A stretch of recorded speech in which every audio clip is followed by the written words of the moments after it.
The United States' unclear crypto policies have led businesses like Ripple to explore investing outside the nation. Brad Garlinghouse has claimed the Ripple CEO advised the U.S. to follow the U.K. and Singapore. How do you think this will affect the cryptocurrency and the U.S. economy? We will answer these questions in today's. With the imminent debut of FedNow, a revolutionary fast payment service, the United States Federal Reserve, Fed, is set to transform financial transactions throughout the country. The Fed has said they want to launch the service by July 2023 after first announcing it in 2019. An innovative step forward in banking technology, the FedNow service facilitates instantaneous money transfers between banks throughout the country. Beginning in April, the Fed will start approving participating banks in preparation for the rollout. Based on what was learned during the FedNow trial, interested institutions will need to undergo a client testing and certification procedure. Early adopting banks may use this information to tune their systems in preparation for the start of live transactions. FedNow CEO and first Vice President of the Federal Reserve Bank of Boston, Ken Montgomery, has issued a call to action.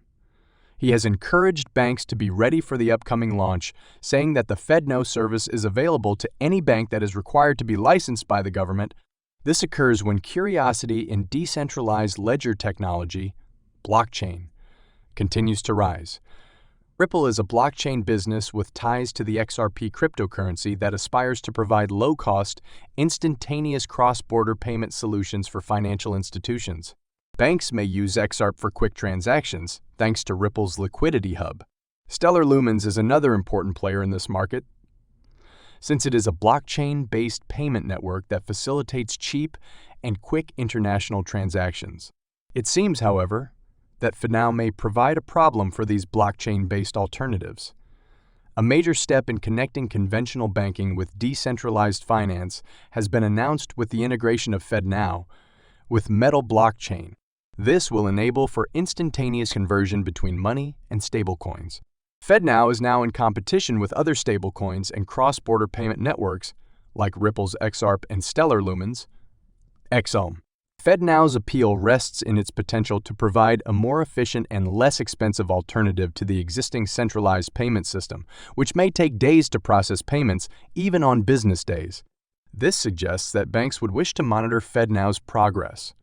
It is unclear at this time whether the FedNow service will make use of Ripple, Stellar Lumens, or any other fintech firms. Meanwhile, it's obvious that the financial industry is on the verge of a major transition, and that means everyone involved has to be prepared. The launch of FedNow in July will usher in a new age of fast payments, and its possible effects on other blockchain and financial assets, such as Ripple and Stellar Lumens, will be a major topic of discussion. The most anticipated event of 2023 in the cryptocurrency industry is the summary judgment in the Ripple litigation. Ripple and the U.S. Securities and Exchange Commission, SEC, both had motions allowed and refused by Judge Analisa Torres on March 6, 2023. It has already been almost 100 days since then, and we are still waiting for the summary judgment. Already, Ripple's leadership has voiced optimism that a final decision may be issued by the end of 2023. But what are the odds that the verdict would be handed down any earlier than the fourth quarter? It has been around 110 days since the previous decision, but it typically takes federal courts about 166 days to issue summary rulings. The University of Denver conducted a study on civil case processing in federal courts and found that for all summary judgment motions, the mean time to rule was 166 days, but the variation across courts was even more pronounced, from a low of 63 days on average in the fastest court to a high of 254 days on average in the slowest court. Therefore, even taking the typical amount of time into account, there may be little odds of receiving the final judgment in Q3 of 2023. Some members of the crypto community are impatiently waiting for the judge's decision. The extended delay, Crypto Bull said, is damaging the public's faith in the judicial system. Max Kaiser, a key Bitcoin advisor to El Salvador's President Bukele, predicts that the SEC will target Ethereum, ETH, and Ripple, XRP, as unregistered securities. Kaiser claims that the CC is a front for the banking cartel and operates as a protection racket in response to John E. Deaton's tweet claiming the SEC can't kill XRP despite the harm it's done. Kaiser tweeted the following. Kaiser said the SEC will resort to using national security and the Patriot Act as justification in order to get what it wants. During a discussion between the two leading people in the crypto industry, Deaton admitted that the SEC may have been successful in inflicting major harm to the convicted firms. Losses include a lack of liquidity and the possible delisting of certain users. He did, however, point out that the current SEC chair, Gary Gensler, will not be in his position forever, and that things may shift after he leaves. Deaton said that the SEC deemed Bitcoin a security between 2013 and 2015. That incident is behind us, and he anticipates that the present problems with ETH and XRP will have a similar course. He said that a group of investors had captured the regulatory system, making it the preferred cryptocurrency at the moment. Kaiser concurred with Deaton that XRP's liquidity has been decreased due to SEC regulatory monitoring. He foresaw more trouble ahead for XRP and believes evidence exists that Ripple, XRP, intentionally set out to deceive regulators by creating a fraudulent cryptocurrency. Kaiser has already tweeted his belief that the SEC's measures against XRP constitute overreach.